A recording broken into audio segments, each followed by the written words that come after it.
गड्ढा भी बन गया है। फिलहाल कोई जान माल का नुकसान नहीं है। ये तस्वीरें आप देख लीजिए, तस्वीरें आपको दिखा रहे हैं। ये पंजाब के गुरदासपुर में है। ये तस्वीरें आपको मिल रही होंगी। यहाँ पर आपको काली जली फसलें नजर आ रही होंगी। ये यहाँ के स्थानीय लोगों के मुताबिक धमाके के बाद ये एक बहुत बड़ा गड्ढा बन गया है। लेकिन फिलहाल देखिए अभी तक इसकी भी कोई आधिकारिक पुष्टि नहीं हो पाई है। जान माल का नुकसान नहीं है। ये राहत भरी खबर आपको बता रहे हैं। राजू बेली गांव में जोरदार धमाका। स्थानीय लोगों, चश्मदीदों का ये कहना है कि इस धमाके के बाद ही गड्ढा बना है। गुरदासपुर में हमले की कोशिश नाकाम हो गई है। एक बार फिर से राजू बेली गांव में जोरदार धमाके की खबर सामने आ रही है। लोगों के मुताबिक धमाके के बाद ये बहुत बड़ा गड्ढा हुआ है। फिलहाल कोई जान माल का नुकसान नहीं। आप तस्वीरें देख लीजिए, गुरदासपुर की तस्वीरें हैं। सीधी तस्वीरें आपको दिखा रहे हैं। गुरदासपुर में भी हमले की कोशिश की गई है। ऐसी खबर बताती ये तस्वीरें आपको सीधे तौर पर दिखा रहे हैं। राजू बेली गांव में जोरदार धमाका, और लोग कह रहे हैं कि ये धमाका इस धमाके के बाद ही ये जो बड़ा गड्ढा आप देख पा रहे हैं, ये बड़ा गड्ढा बना है। फिलहाल किसी भी तरीके की जान माल की कोई नुकसान नहीं है। तो दूसरी तरफ आप तस्वीरें देखिए, ये तस्वीरें देखिए, जम्मू की तस्वीर भी आपको दिखा रहे हैं। एक तरीके से यहाँ पर हर सुबह ऐसी देखी जाती है कि कहीं ना कहीं कुछ नुकसान जो है वो पहुंचा हुआ होता है। लगातार सीजफायर का उल्लंघन, एलओसी के पास फायरिंग, शेलिंग, और इसी बीच ये थोड़ी बहुत तबाही जो है वो देखने को मिल रही है। इमारतें यहाँ पर जर्जर होती हुई नजर आ रही हैं और टूटे फूटे आपको दीवारें नजर आ रही होंगी। दो तस्वीरें आपको दिखा रहे हैं। गुरदासपुर की भी तस्वीरें आपको दिखा रहे हैं। ये जो आपको बड़ा सा गड्ढा नजर आ रहा होगा, ये लोगों के मुताबिक एक धमाके के बाद हुआ है। लोगों का कहना है कि वहां पर बहुत बड़ा धमाका हुआ है, एक जोरदार धमाका हुआ है। गुरदासपुर के राजू बेली गांव में बहुत बड़ा धमाका हुआ है। लेकिन फिलहाल देखिए कोई भी जान माल की, कोई नुकसान की ऐसी कोई जानकारी नहीं है। अधिकृत बयान अभी पाकिस्तान की तरफ से जो भी नापाक कोशिशें की गई है, जो भी हमले किए गए हैं, उससे जुड़ी हुई कोई भी अधिकृत जानकारी सामने नहीं आई है। लेकिन बहुत सारी सूचनाएं आ रही है। सूत्रों के हवाले से बड़ी खबर आ रही है। अब सीधा रुख करते हैं, सारी खबरों पर चर्चा करेंगे। हमारे साथ न्यूज रूम से editor in chief Brajesh Rajput ji जुड़ गए हैं। ब्रजेश जी, बहुत बड़ी अपडेट्स मिल रही है। हम देख रहे हैं श्रीनगर के एयरबेस पर 5 मिसाइल दागी गई, ऐसी भी जानकारी है। और तो और दिल्ली को भी निशाना बनाने की कोशिश की गई है, वो भी फतेह मिसाइल द्वारा। क्या माना जाए, क्या समझा जाए? पाकिस्तान अपने ऑपरेशन का नाम रख देता है तो यानी कि Pakistan is calling for an open war.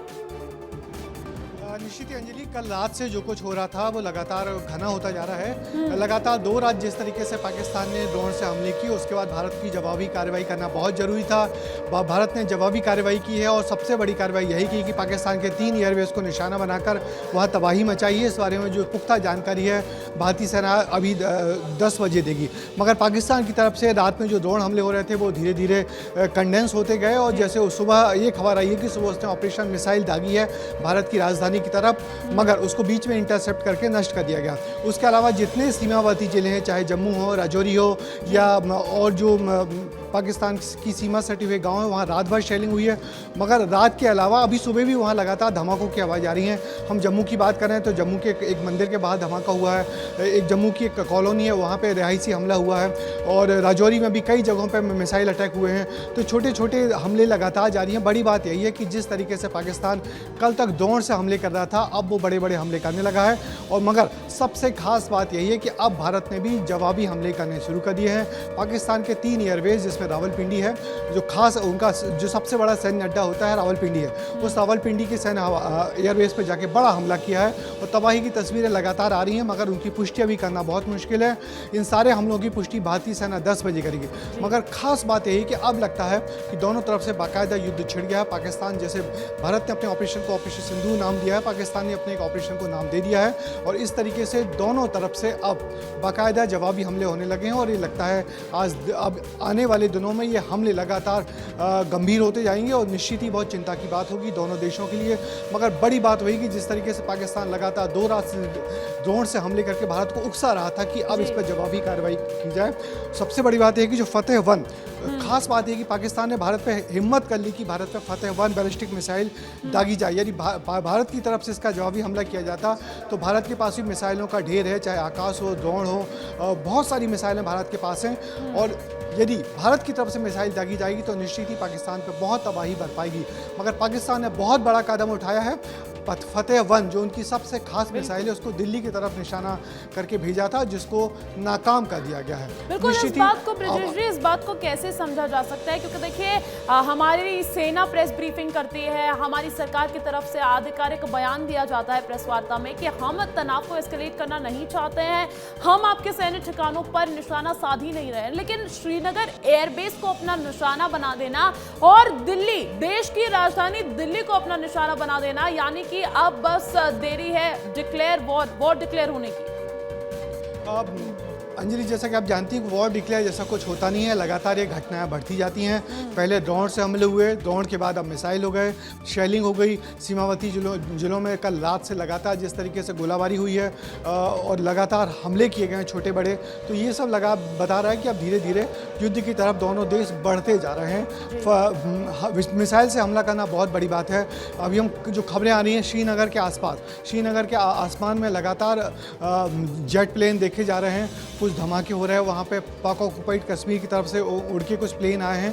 तो ये सारी खबरें वो हैं जिनकी पुष्टि होना बाकी है, मगर सोशल मीडिया का ज़माना है। इतने सारे वीडियो जो सोशल मीडिया पे लोग हैं अपलोड कर रहे हैं अपने अपने मोहल्लों के किस्से, जो कहानी है, जो वीडियो बता रहे हैं, वो निश्चित ही ऐसा लग रहा है कि अब बिल्कुल युद्ध जैसे हालात हो गए हैं और युद्ध को टालना बहुत ही मुश्किल हो गया। मगर सबसे खास बात है कि भारत का जो डिफेंस सिस्टम है वो पूरे रात भर एक्टिव रहा।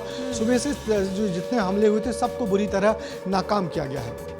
बिल्कुल ब्रिजेश जी, इसी बीच अगर ग्लोबल इंटरवेंशन की बात की जाए तो अमेरिका की तरफ से बयान आ रहे हैं, हम देख रहे हैं यूएन भी अपना पक्ष एक तरीके से कुछ ज़्यादा साफ नहीं कर पा रहा है, और इसी बीच पुतिन से भी मुलाकात होती है, भारत का वो भी एक स्ट्रॉन्ग मैसेज जाता है। लेकिन इन सबके इधर वर्ल्ड बैंक ने लोन देने की मंजूरी जो पाकिस्तान को मंजूर कर दी है, इससे क्या समझा जा सकता है?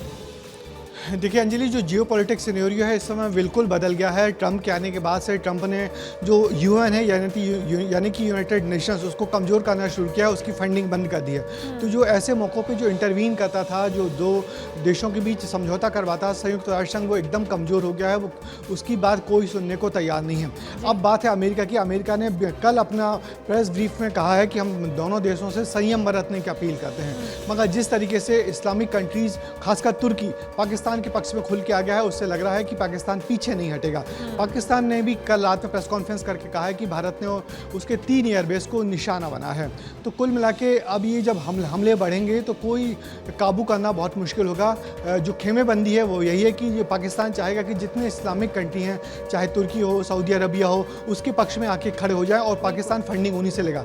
सबसे खास बात जो आपने कही है वो है कि जो इंटरनेशनल मॉनेटरी फंड है, जो वर्ल्ड बैंक है, उसने कल पाकिस्तान को लोन मंजूर कर दिया है। हालांकि भारत ने इसका विरोध किया था। भारत ने कहा था कि इस लोन का उपयोग युद्ध के लिए, आतंकी गतिविधियों बढ़ाने के लिए करेगा, मगर उस बात को नहीं माना गया। ये हथियार बेचने वाले, लोन देने वाले लोग इस मौके पे हमेशा सक्रिय होते हैं। तो पाकिस्तान को लोन मिल गया है, जो भारत के लिए चिंता की बात है। बिल्कुल, भारत के लिए चिंता की बात हो सकती है।